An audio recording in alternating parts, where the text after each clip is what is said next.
बिहार में विधानसभा के चुनाव जो चिराग जी के नेतृत्व में लड़ा गया उसमें बुरी तरह से हार हुई।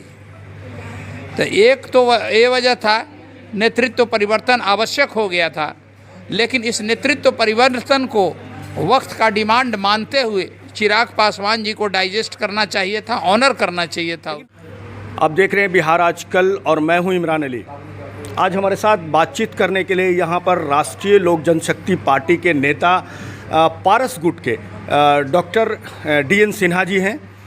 हम उनसे बात करेंगे कि बिहार की राजनीति में चिराग पासवान और पारस गुट ये दोनों अलग हुए। रामविलास जी के डेथ के बाद जो माहौल बना है, लोक जनशक्ति पार्टी से नई पार्टी का गठन हुआ, तो अभी क्या माहौल है। और डॉक्टर DN सिन्हा जी बिहार में MLC के उम्मीदवार हैं, इसको लेकर क्या सोचते हैं। सर, सबसे पहले आपका बिहार आजकल में स्वागत है। धन्यवाद।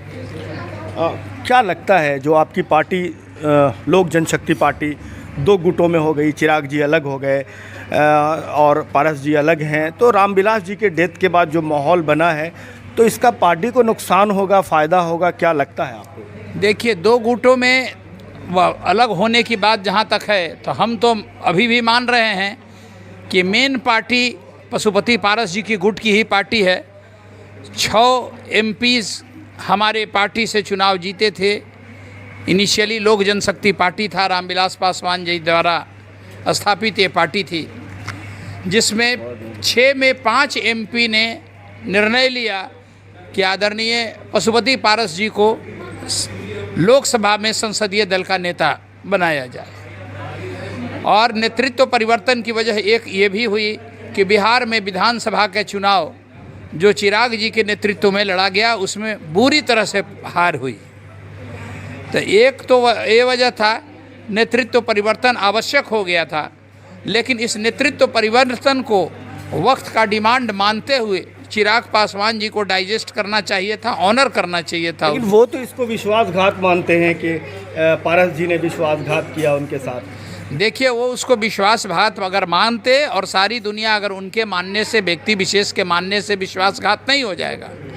आम जनता क्या मानती है, दुनिया क्या, आवाम क्या मानती है, वो इम्पोर्टेंट। वोटर किसके साथ है? वोटर 99% पशुपति पारस जी के साथ हैं। किनके साथ रहेंगे बिहार में आप? बिहार में हम अभी तक तो हमारे नेता की मानसिकता यही है कि हम लोग साथ जिएंगे, साथ मरेंगे, NDA के साथ। अच्छा। NDA के साथ ही रहेंगे, NDA गठबंधन के साथ ही चुनाव आगे का भी चुनाव लड़ेंगे हम लोग। सीट को लेकर फिर बातें बिगड़ेंगी तो? सीट के लेकर बात बिगड़ ही नहीं सकती है, इसलिए कि जिस तरह की मानसिकता है, दूरदर्शिता है पशुपति पारस जी का, वो किसी एक बिंदु पर अड़कर किसी भी हाल में NDA से संबंध नहीं तोड़ेंगे, जिस तरह से चिराग पासवान जी ने बेवजह अपनी जिद्द में रिश्ते को तोड़ा था। ऐसा वर्तमान जो बिहार सरकार है, इसके भविष्य को लेकर जो JDU और RJD की सरकार है, इसको लेकर क्या महसूस कर? वर्तमान सरकार के बारे में हमारा व्यक्तिगत मानना है कि वर्तमान सरकार बहुत कमज़ोर हुई है। माननीय मुख्यमंत्री जी से विधि व्यवस्था नियंत्रित नहीं हो पा रहा है, चारों ओर अराजकता है, हत्याएं आम हो गई है। प्रतिदिन जब भी आप अखबार खोलेंगे, न्यूज़ खोलेंगे, तो आपको अनगिनत जगहों पर हत्याएं की सूचना मिलेगी।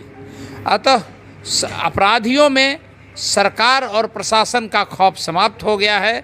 ऐसा लगता है कि बिहार में नेतृत्व परिवर्तन की ज़रूरत है और नीतीश जी का प्रशासन पर से पकड़ ढीला हो गया है। इस वजह से अपराधी बिहार में बेलगाम हो गए। सर, आप अपनी राजनीति को किस तरह देख रहे हैं?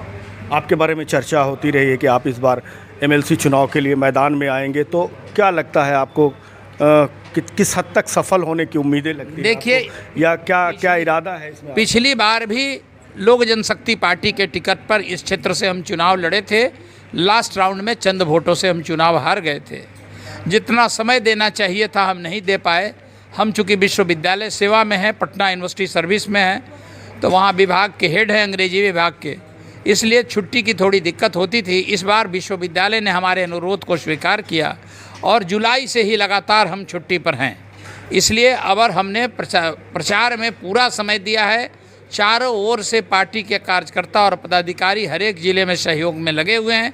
इसलिए अब कहीं से किसी तरह की कोट नहीं हुई है इस बार चुनाव हम फर्स्ट राउंड की काउंटिंग में ही जीत क्षेत्र जाएंगे। रहेगा आपका? हमारा क्षेत्र 8 जिले का क्षेत्र है, जिसमें मगध के 4 जिले हैं, गया, जहानाबाद, अरवल, औरंगाबाद, और 4 जिले ओल्ड शाहबाद के हैं, जिसे आप भोजपुर, रोहतास, बक्सर और भभुआ कहते हैं। बहुत बहुत शुक्रिया सर, हमसे बात करने के लिए। जी धन्यवाद सर, धन्यवाद।